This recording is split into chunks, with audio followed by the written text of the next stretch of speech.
POCO X3 Pro phone cannot on due to CPU problem.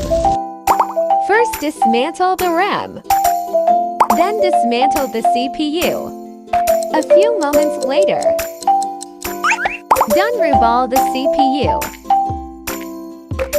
Done reball the RAM too. Put some thermal paste so that the CPU won't heat up easily.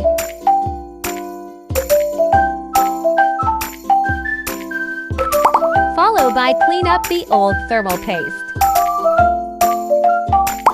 Put the new thermal paste to release heat faster.